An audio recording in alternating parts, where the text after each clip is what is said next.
ठीक है। सीपीयू पढ़ रहे हैं, सीपीयू सेंट्रल प्रोसेसिंग यूनिट, इसको हिंदी में बोलते हैं केंद्रीय संसाधन इकाई। लिखो, केंद्रीय संसाधन इकाई। ये जो सीपीयू होता है ना, ये सीपीयू जुड़ा हुआ है मॉनिटर से, इसको बोलते हैं केंद्रीय संसाधन इकाई। और ये सबसे महत्वपूर्ण भाग होता है कंप्यूटर का।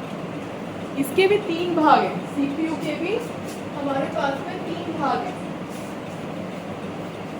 पहला भाग है ALU, ALU arithmetic logic unit, arithmetic logic unit.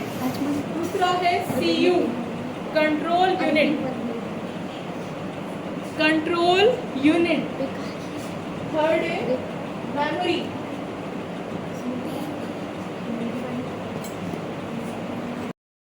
Arithmetic logic unit. ये जो यूनिट है ये गणना करने वाले, अरिथमेटिक मतलब समझ रहे हो ना, मैथमेटिक्स से रिलेटेड है। अरिथमेटिक मैथमेटिक्स से रिलेटेड है, तो जितनी भी कैलकुलेशंस होती है कंप्यूटर में, गणना होती है, वो कहाँ होती है?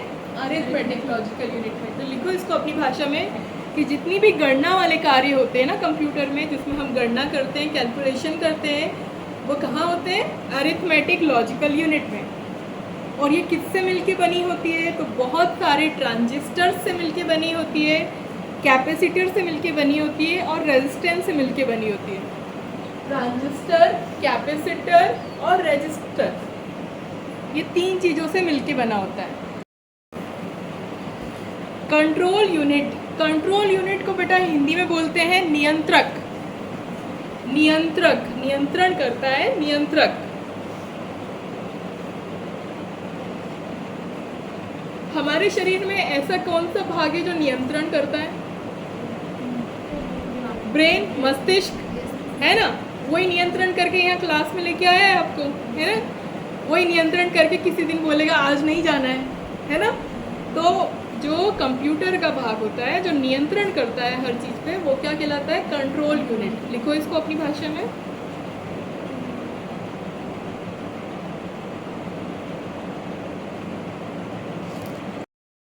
और क्या नियंत्रण करता है ये नियंत्रण करता है कि अगर आपने कीबोर्ड पे कुछ प्रेस किया है, या माउस से आपने कर्सर इधर से उधर, left to right, top to bottom अगर मूव किया है, तो वो यहाँ पे भी दिखाई देगा। वो कौन डिसाइड करेगा? Control unit.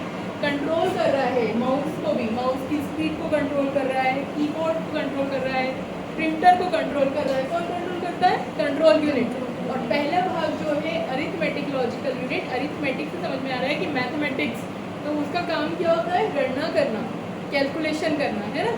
2 भाग आपको समझ में आ गए सीपीयू के। सीपीयू क्या है? मदर ऑफ कंप्यूटर, मदर है ना एक तरह से। और ब्रेन कौन है? कंट्रोल यूनिट, मस्तिष्क। गणना कौन कर रहा है? Arithmetic logical unit. इसके बाद क्या पार्ट आता है हमारा? मेमोरी का, याददाश्त। कंप्यूटर को याद रहेगा ना कल क्या टाइप करके गया था ये, है ना? तो वो कौन देखेगा? मेमोरी। लिखो मेमोरी या स्मृति। तो थर्ड पार्ट है अपना मेमोरी। मेमोरी के 2 भाग होंगे, एक होता है आंतरिक मेमोरी, इंटरनल मेमोरी, और एक होगा एक्सटर्नल मेमोरी। Very good. 2 भाग होते हैं, एक होता है आंतरिक और एक होता है बाह्य मेमोरी।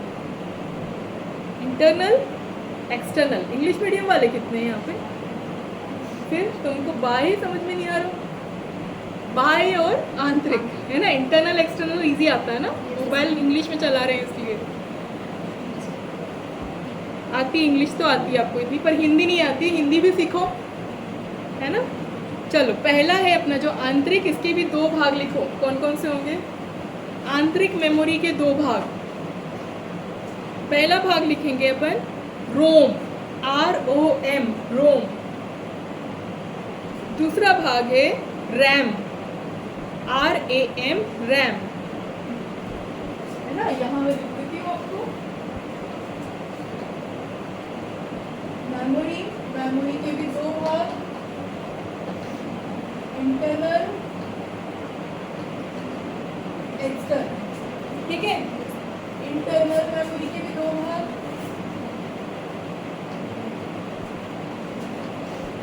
पहला कौन सा लिखवाया? रैम और रोम और रैम, रैम और रोम। रैम का फुल फॉर्म क्या होता है? Random access memory. Very good, random access memory. देखो जिनको नहीं पता है, रोम का full form? Read only memory. Very good, read only memory. जिनको नहीं पता है वो लिखो पहला, और जिनको पता है वो लिखेंगे पहला। हमारा भाग है रोम। रोम के बारे में लिखवा रही हूँ। रोम क्या होता है? रोम जो मेमोरी है ना, रीड ओनली मेमोरी, तो जब कंप्यूटर बनाया जाता है उस टाइम पे ही कंप्यूटर में रोम जो मेमोरी है वो डाल दी जाती है कंप्यूटर सिस्टम के अंदर, है ना। जिस वक्त कंप्यूटर बनाया जाता है, बनाते समय ही स्थायी रूप से हमेशा के लिए उसके अंदर रोम डाल दी इंसर्ट कर दी जाती है, हमेशा के लिए स्थायी रूप से। ऐसे इंस्ट्रक्शंस कंप्यूटर में पहले से ही डाल दिए जाते हैं जब कंप्यूटर बनाया जाता है। वो कौन सी मेमोरी कहलाती है? रोम। जैसे कि क्या क्या, जैसे कि इसमें क्या पढ़ा जाएगा, क्या लिखा जाएगा कंप्यूटर में, है ना, क्या छपने के बाद में टाइप होके प्रिंट होके आएगा, वो सारी चीज़ें क्या होंगी? रोम में। ठीक है, ये बनाते समय ही डाल दी जाती है। जब कंप्यूटर बनाया जाता है तभी रोम मेमोरी उसमें फीड कर दी जाती है। आगे समझ में? अब हम बात कर रहे हैं रैम की। रैम लिखो। रैम कौन सी मेमोरी होगी फिर? टेम्पररी मेमोरी है ये। टेम्पररी, थोड़े समय के लिए। हाँ, थोड़े समय के लिए अगर उपयोग की जाएगी तो वो कौन सी मेमोरी होगी? रैम। मतलब बिजली अगर चली गई तो वो मेमोरी वहीं पे ख़त्म, है ना, वो रैम होगी। तो लिखो, जैसे कंप्यूटर का स्विच बंद कर दिया या बिजली चली गई तो वो मेमोरी वहीं तक रहेगी, वो क्या कहलाएगी? RAM. RAM, random access memory.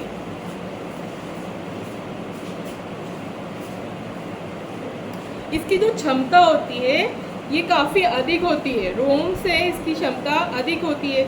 आंकड़े, प्रोग्राम, जानकारी, डेटा, इनको स्टोर करने के लिए रैम की जो क्षमता होती है वो बहुत अधिक होती है।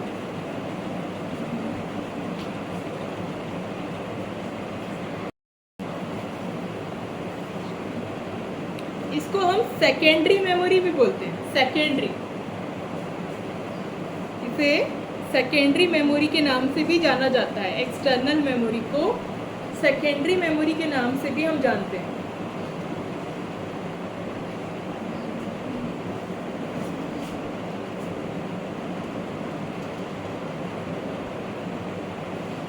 क्या होती है सेकेंडरी मेमोरी? सेकेंडरी मेमोरी मतलब जैसे आपके फ़ोन में कुछ डेटा है, आपने आज के कार्यक्रम की फ़ोटो अपने फ़ोन में ली है, ठीक है, तो आपके जो मित्र हैं वो आपसे पूछेंगे ना कि हमको भी सेंड कर फ़ोटोज़, पूछते हैं कि नहीं, कार्यक्रम की फ़ोटोज़ हमको सेंड कर। तो वो आपके फ़ोन से दूसरे के फ़ोन में चले गई, तीसरे के फ़ोन में भी जाएगी या ग्रुप में डाल दी, तो सबके पास में चलेगी। तो वो मेमोरी कैसी हो गई? सेकेंडरी मेमोरी हो गई।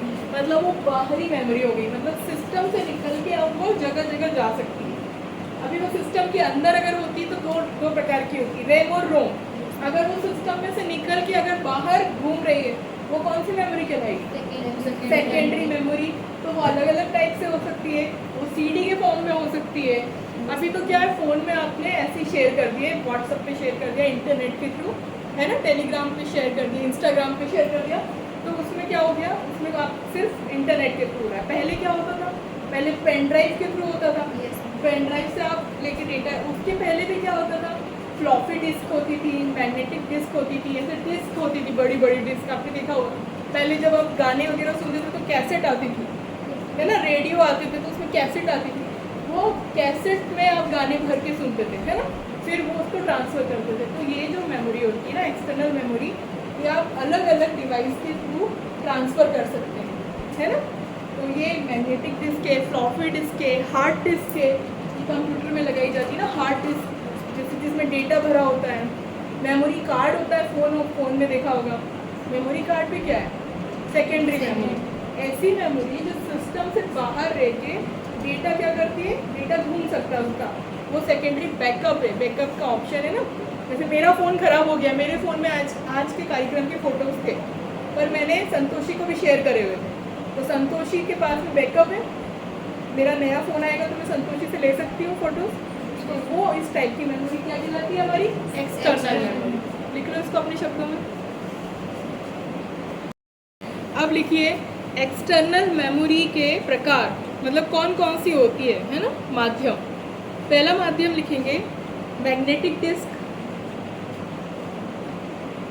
Magnetic disk, floppy disk, hard disc, magnetic tape, tape recorder अभी बताया था ना मैंने, tape recorder, magnetic tape, magnetic drum, magnetic bubble,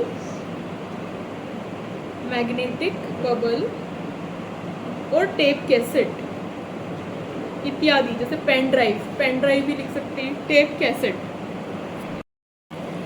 pen drive, है ना? तो आज मैं समराइज कर देती हूँ आपको अच्छे से। पहले का हमने थोड़ा सा देख लिया था रिकेप में कि कंप्यूटर के पार्ट्स के बाद में हमने इनपुट आउटपुट डिवाइस, फिर सीपीयू के बाद में हमने सीपीयू के तीनों टाइप्स देखे, एएलयू, सीयू और मेमोरी। फिर मेमोरी के अभी हमने दो पार्ट्स देख लिए, इंटरनल और एक्सटर्नल में दो टाइप है, रैम और रोम। फिर एक्सटर्नल वो मेमोरी जो ट्रांसपोर्ट की जा सकती है एक जगह से दूसरी जगह, जैसे floppy disk, hard disk, pen drive, CD, DVD, magnetic tape etcetera. ठीक है, जैसे कैसेट। तो ये सारा हमारा आज का लेक्चर था। समझ में आ गया? इसमें किसी को कोई डाउट तो नहीं है? नेक्स्ट लेक्चर हम स्टार्ट करेंगे हार्डवेयर और सॉफ्टवेयर क्या होता है।